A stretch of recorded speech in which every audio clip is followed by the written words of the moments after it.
As the world worries about the ways in which the Gaza crisis could spread across the region, something quite important is happening in the Red Sea. On the 21st of August, the tanker, the Sounion, was attacked by Houthi rebels coming out of Hadida. And that tanker was attacked with, first of all, machine guns and then missiles. The crew was rescued by a French warship and taken to safety. And then the tanker was drifting, and on the 23rd of August, Houthis went on board the tanker and started to blow it up.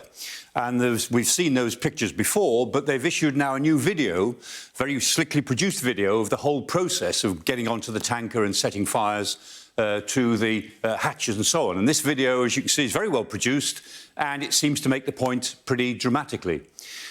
The problem is here that this tanker is carrying 150,000 tonnes of oil. That's about 1 million barrels of oil equivalent. The last time there was a tanker disaster, the biggest tanker disaster in history, was the Exxon Valdez in 1989, and that was carrying 250,000 tonnes of oil. So this one has got 4 times the amount of oil on board. 250,000 barrels on the Exxon Valdez, 1 million barrels on board the Sounion.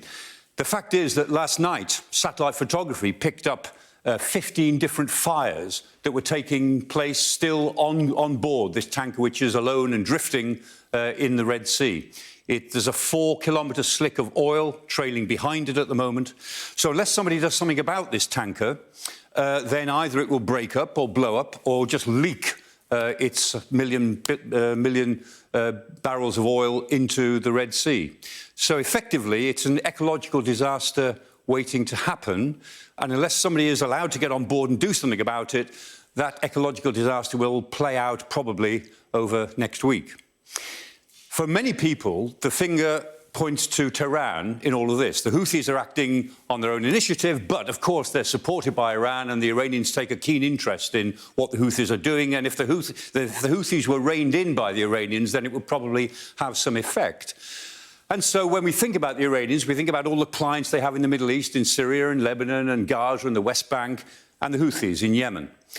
But Iran is not a black box. The fact is that politics in Iran are now pretty intensive. There's a new president, Pezeshkian, and he's only been president now for about a month, and he is now a reformer. He's thinking about how to guide Iran to a more Western, accommodating policy against the Ayatollah Khamenei, who is a hardliner, religious fundamentalist, and is backed up by a very hardline top command. So we'll see how this plays out. This is the beginning of possibly a transition in Iran. And the Iranians may be encouraged by this particular incident to wonder about the advantages they get from backing the Houthis in the way that the Houthis are being so irresponsible. This act may turn out to symbolise the irresponsibility of what the Houthis do, because they're not only affecting the rest of the world, but actually the people who will suffer most immediately and probably most severely from this ecological disaster, if it takes place, are the Yemeni people themselves.